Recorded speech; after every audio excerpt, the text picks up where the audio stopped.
Bien dans mon immeuble, avec Loiselet et Desgremont présente.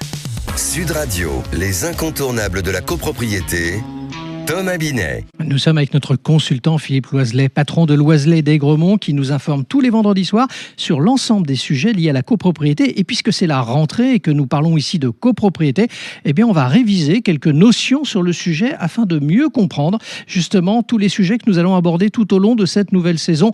Bonsoir Philippe Loiselet. Bonsoir Thomas Binet.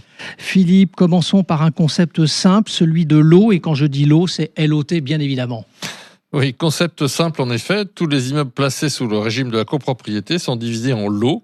Lots qui peuvent être constitués d'un appartement, d'un garage, d'une cave, etc. Chaque lot est la propriété exclusive d'un copropriétaire et est assorti d'une quote-part des parties communes. Les lots constituent ce que l'on appelle les parties privatives de la copropriété. C'est très clair. Mais alors à ce propos quand même, Philippe, quelle est la différence entre les parties communes justement et les parties privatives ? Les parties communes sont les parties de l'immeuble qui appartiennent à tous les copropriétaires ou tout du moins à plusieurs d'entre eux, tels que les escaliers, la toiture, les couloirs, le hall d'entrée ou l'ascenseur. Et les parties privatives sont les parties de l'immeuble qui appartiennent exclusivement à un copropriétaire, comme un appartement, une cave ou une boutique. Et le syndicat des copropriétaires, du coup, c'est quoi et ça sert à quoi ?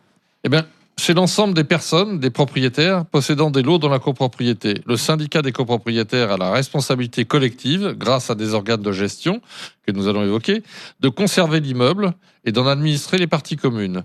C'est comme une société, ce que l'on appelle une personne morale, par opposition aux personnes physiques que nous sommes, vous et moi. Et le syndic, Philippe, ça, tout le monde connaît quand même. Le syndic, on en a un peu parlé la semaine dernière, c'est la personne ou l'entreprise chargée de la gestion administrative et financière de la copropriété. Le syndic peut être professionnel, c'est le cas dans la plupart des copropriétés, ou non professionnel, un copropriétaire par exemple. Le syndic est dans la quasi-totalité des cas désigné par la communauté des copropriétaires réunis en assemblée générale. Et le conseil syndical ?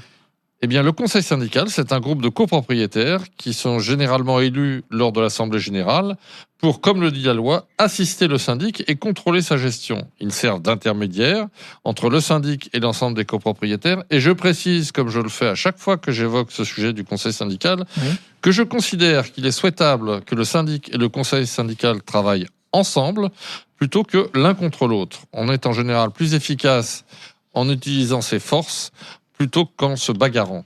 Ça, heureusement, c'est le plus souvent comme ça que ça se passe. Vous avez raison, Philippe. Et nous terminerons aujourd'hui avec l'Assemblée Générale, justement. Cette expression a une double signification. Elle désigne à la fois le moment où les copropriétaires se réunissent, mais également la réunion elle-même des copropriétaires, au moins une fois par an, pour prendre des décisions concernant la copropriété.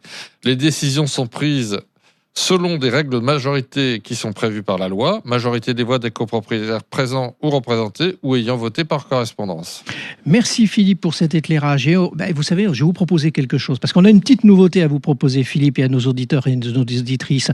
Vous avez une question sur la copropriété, vous rencontrez une difficulté dans votre copropriété, sur votre lot ou sur les lots justement communs, vous souhaitez avoir un conseil, nous venons de créer une adresse mail pour que vous nous posiez vos questions. Alors écrivez-nous à oser avec un Z @sudradio.fr. Et bien, nous vous apporterons avec Philippe Loiselet une réponse claire dans les prochaines chroniques. D'ici là, on vous retrouve vendredi prochain, Philippe, à 18h50 pour un autre numéro d'Oser investir, les incontournables de la copropriété. Et pour ce qui me concerne, je vous dis à dimanche matin, dès 9h27 sur Sud Radio, dans la matinale week-end. Sud Radio, les incontournables de la copropriété, Thomas Binet. Avec Loiselet et Desgremont, bien dans mon immeuble.